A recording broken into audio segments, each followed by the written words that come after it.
Salut à tous et j'espère que vous allez bien. Alors on se retrouve pour une toute nouvelle vidéo et je vais dans cette vidéo vous présenter le NT6 maintenant qu'il a bien roulé, juste pour vous montrer un peu plus en détail au niveau châssis de comment il est et d'un peu plus près aussi pour les petits détails. Allez, c'est parti. Alors voilà, ce magnifique NT6 de chez Steph Custom. Donc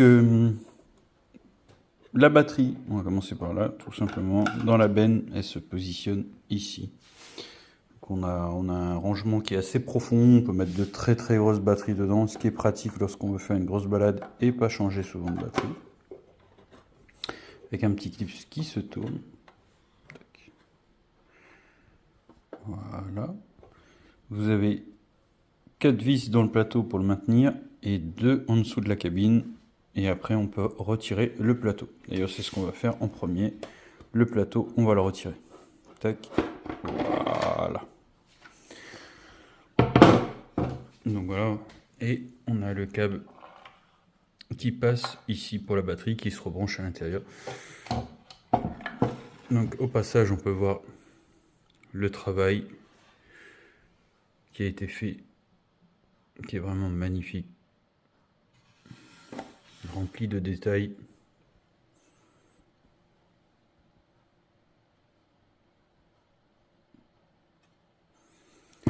Voilà. Donc on va poser la bête un peu plus loin. Et on se retrouve avec tout l'arrière du châssis à nu comme ça. Donc qui reste vachement accessible. Ensuite, avant d'attaquer le châssis, la cabine. Donc la cabine, pareil, avec un travail qui a été fait. Vous pouvez le voir, même au toucher, on peut ressentir le relief.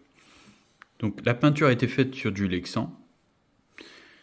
Donc en dessous, c'est toujours gris comme sorti par Cross RC. Sauf que là, Steph nous a fait une personnalisation complète. Donc pareil, on a deux petits bitonio qui sont à l'arrière de la cabine, ici et ici.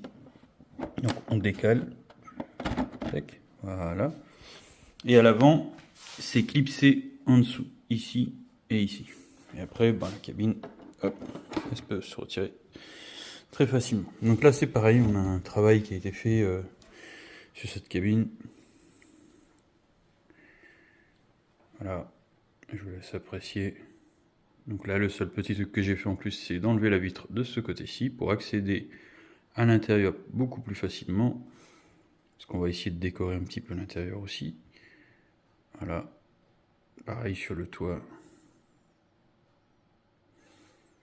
Donc vraiment une très belle réalisation au niveau de la peinture.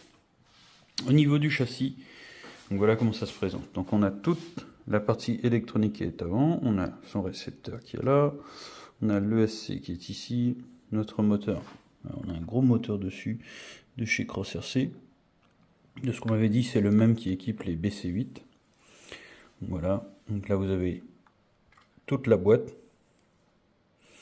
Là vous avez un des câbles pour le blocage de pont. Donc le cerveau est ici. Blocage de pont avant. La boîte de vitesse, alors on la voit pas, mais elle est, le petit cerveau de boîte de vitesse, il est juste ici. Le voilà là. Tac, il est là. Donc je l'ai cherché au début, je l'avais pas trouvé, puis en décalant les fils, j'ai remarqué qu'il y avait un tout petit cerveau, et donc c'est celui qui sert pour la boîte de vitesse.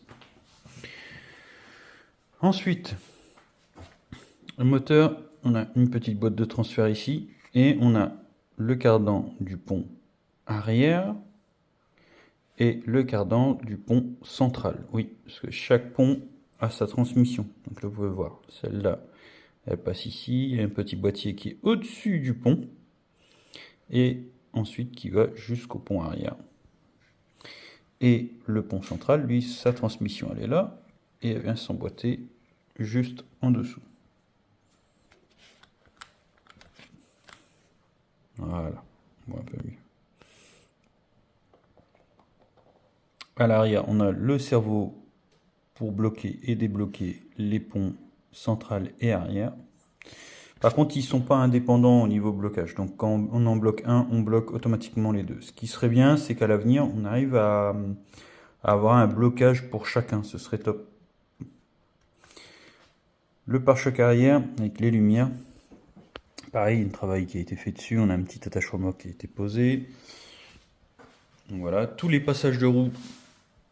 Il y a eu un travail qui a été fait dessus pour les vieillir aussi.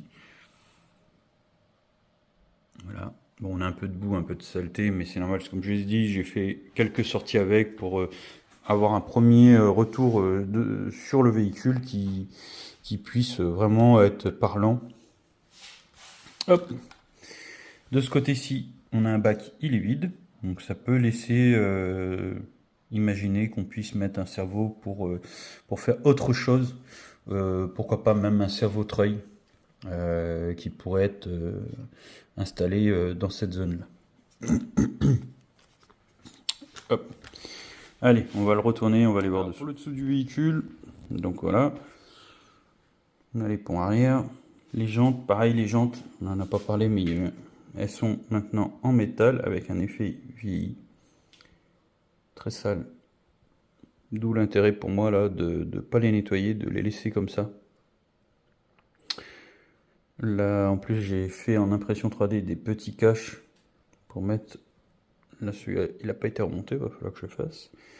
On a gardé les pneus de chez Cross RC. Par contre, on est monté avec des mousses en double densité. Ce qui fait que on a le mou au niveau pour rouler. Et sur le flanc, il est dur. Ce qui permet de pas, quand on braque, l'effet qu'il y avait avec les mousses d'origine, d'écraser le pneu et de venir rouler sur le flanc de la jante. Donc ça c'est plutôt pas mal. À l'avant, de dessous, on peut voir le cerveau de direction. Donc on a un palonnier en plastique, c'est pas un palonnier en métal. Et là on peut voir le petit cerveau que je vous disais tout à l'heure avec le système pour la boîte de vitesse. Donc c'est un petit rond. On voit un peu mieux. Voilà, juste ici, avec un petit ressort. Donc la transmission pour le pont avant, avec le blocage de pont qui se trouve là. On a le câble qui passe à l'avant. Le pont arrière, son câble à lui. Et le dernier pont, voilà. Alors, ici on a une plaque en métal au-dessus des ponts arrière et au-dessus du pont avant. On a à l'avant et à l'arrière, on a deux plaques en métal comme ça. Sinon, pour tout le reste, les ponts sont en plastique, les engrenages sont en métal. D'ailleurs, en parlant de pont, on va revenir dessus. J'ai dû démonter tous les ponts ainsi que les portiques, parce que c'est des ponts portiques au niveau montage, et tout regresser. Donc même le central aussi, je l'ai regressé, toute la pignonnerie ici, dans ce pont-là, et la pignonnerie qui est au-dessus, regressé, huilé, pareil. Parce que j'ai démonté pour pouvoir voir un peu comment ça fonctionnait, et je me suis rendu compte qu'il y avait quasiment pas de graisse du tout. Donc ça c'est un conseil que je vous recommande lorsque vous le recevez. Avant même de l'utiliser, de démonter et de regresser la totalité. Je sais que c'est hyper embêtant à faire, mais je pense que pour la durée de vie du véhicule, c'est super important de le faire. Donc voilà. Donc bah, à part ça, bah, rien de spécial. La radio, pareil, je vous ai pas montré la radio. Donc voilà la radio avec toutes les options, hein. Le blocage de pont avant, blocage de pont arrière. Sur ma radio, lorsque j'appuie dessus, ça déverrouille. Ça verrouille pas, ça déverrouille les ponts. Et lorsque je veux qu'ils soient verrouillés, il suffit juste que je les éteins. Alors pareil, là on a la boîte de vitesse qui est ici. Donc très pratique à allumer. On a un petit cache avec des réglages à l'intérieur. Ça, je n'ai pas encore porté attention, il va falloir que je regarde pour voir ce que c'est et essayer de les utiliser. Et je vous ferai une autre vidéo sur l'utilisation de ce petit boîtier là, de comment les régler et essayer de l'utiliser au maximum. J'ai installé un support téléphone sur la radio, donc de chez AliExpress. Et voilà, donc pour l'ensemble du véhicule, on a fait aussi un petit crochet, donc fait maison par mon collègue Johan, pour mettre à l'avant du camion. Je pense qu'à l'avenir on va essayer de voir pour en faire un autre un peu plus long. mais on va le mettre au-dessus et non par le dessous. Pour l'instant, c'est le montage d'origine qui permet uniquement de mettre un crochet par le dessous. Et là, ce qu'on va faire, c'est qu'on va percer le dessus et le crochet viendra au-dessus par la suite. Le petit écrou qui est là, qui maintient la chaîne au début, couleur gris, donc on lui a fait un peu de peinture dessus pour donner cet aspect un peu rouillé, pour que ça fasse moins tache sur le pare-choc avant. Et voilà. Bon. Voilà pour ce beau gros bébé NT6 préparé en niveau esthétique par Steph Custom. Maintenant, on va faire énormément de balade avec, surtout faire du mud. Comme option et changement à l'avenir, ce qu'on va faire, c'est à votre direction. On passera sur un 80 kg. On mettra une boîte étanche pour le récepteur.